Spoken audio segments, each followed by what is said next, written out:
आपण मानंकु ओडिया नुआवर्ष वा पणा संक्रांति उपलक्षे अनेक अनेक शुभेच्छा एवं शुभकामना। बंधुगण 14 एप्रिल गुरुवार दिन पड़ुअछि ओडिया नुआवर्ष वा पणा संक्रांति। एही पणा संक्रांति दिन ठारू एही 5 गोटी राशिर भाग्य बदलिबाकु जाउअछि।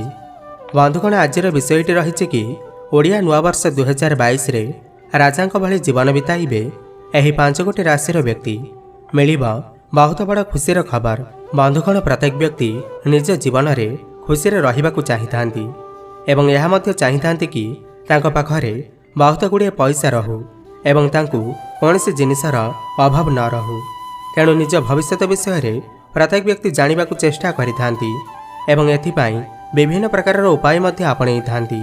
केही केही नामर प्रथम अक्षररू भविष्य जानिबा पाई चेष्टा करिथांती त आउ केही केही जन्म तिथि अनुसार भविष्य संपर्क में जानिबा पाई चेष्टा करिथांती। एमिति ग्रह मानकर प्रभाव सीधा आम जीवन में देखा मिलता है एवं सेमाने आम दुख एवं सुखर कारण मध्य होइथांती। जेमिति ग्रह एवं नक्षत्र मानकर दिग बदली थाए सेहीपरि राशि मानकर अवस्थान में मध्य परिवर्तन होइथाए। एही पवित्र ओडिया नववर्ष वा महाविषुव संक्रांति रे ग्रह मानकर स्थिति रे एमिति परिवर्तन हेबाकु जाउछि जहाद्वारा किछि राशि मानकर विशेष लाभ हेबाकु जाउअछि। तेबे आसंतु जानिबा सेही राशि मानक संपर्क में। सेथिपाई भिडियो को शेष पर्यंत निश्चय देखंतु। ताहा पूर्व ए भिडियो को गोटे लाइक करंतु एवं आम चैनल को सब्सक्राइब करी पाखरे आसुथिबा बेल र आइकन को मध्य प्रेस करंतु।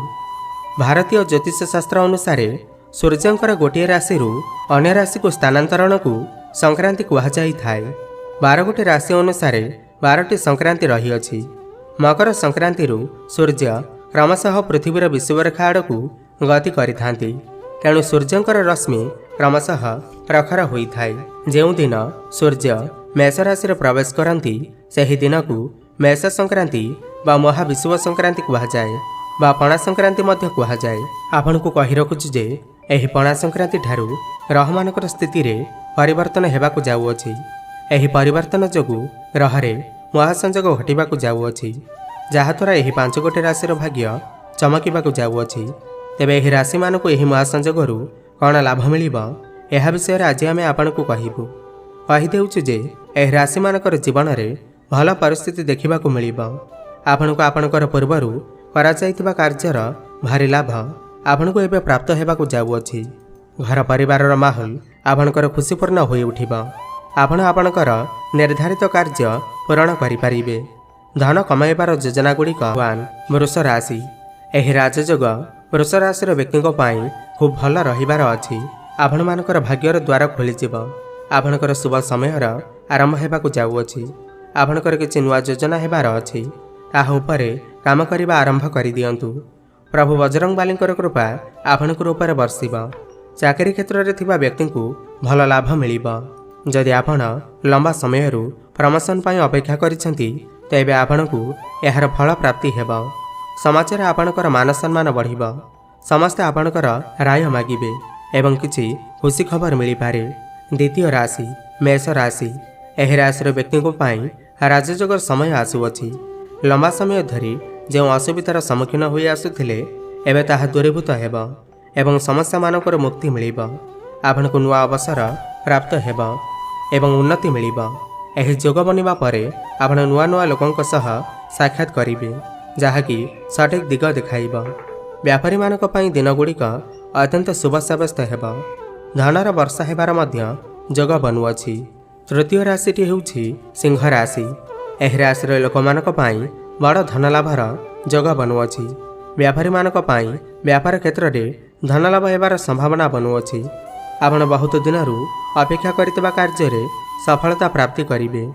एही जोग परे आपणकर पैसा रे किछि असुविधा रहइबो नाही। भाग्यर संपूर्ण सहयोग आपणको प्राप्त हेबो जेउ कारणरू आपण सब क्षेत्र रे सफलता प्राप्त करिवे। नंबर 4 तुला राशि। तुला राशिर लोकमानकु एही महासंजोग कारणरू बहुत कम समय रे अधिक लाभ देखिबाकु मिलिबो। कानून मामला रे फसिथिबा लोकमानकु सफलता मिलिबो। आगामी समय आपणक पाई बहुत खुशीपूर्ण रहिबो। केबे भी आपणकर पाखरे धनर अभाव देखादेब नाही एवं बजरंगबालींकर कृपा आपणकर ऊपर बनी रहिबो।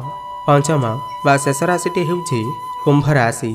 ଏହି କୁମ୍ଭ ରାଶିର ଲୋକମାନଙ୍କ ଉପରେ ଏହି ମହାସଂଯୋଗ ଫଳରେ ଧନର ବର୍ଷା ହୋଇପାରେ, କିନ୍ତୁ ଆପଣଙ୍କୁ ବି ସାବଧାନ ରହିବାକୁ ପଡ଼ିବ ଯେ ଆଗାମୀ ଦିନରେ ଆପଣଙ୍କ ଦ୍ୱାରା କୌଣସି ଏଭଳି ଭୁଲ ନ ହୁଏ ଯାହାଫଳରେ ବଜରଙ୍ଗବାଲି ଆପଣଙ୍କର ଉପରେ ରାଗି ନ ଯାଆନ୍ତି।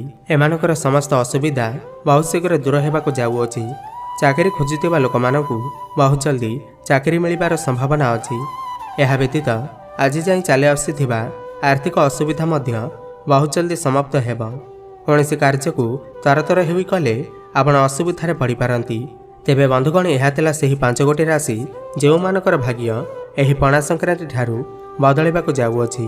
ତେବେ ଆପଣଙ୍କର ଯଦି ଏଥିମଧ୍ୟରେ କେଉଁ ବି ରାଶି ହୋଇଥାଏ ତାହେଲେ ତଳେ ଥିବା ଆମ କମେଣ୍ଟ ବକ୍ସରେ ଜୟ ବଜରଙ୍ଗବଲି ଅବଶ୍ୟ ଲେଖନ୍ତୁ ଏବଂ ଭିଡ଼ିଓକୁ ଗୋଟେ ଲାଇକ୍ କରନ୍ତୁ। ଧନ୍ୟବାଦ।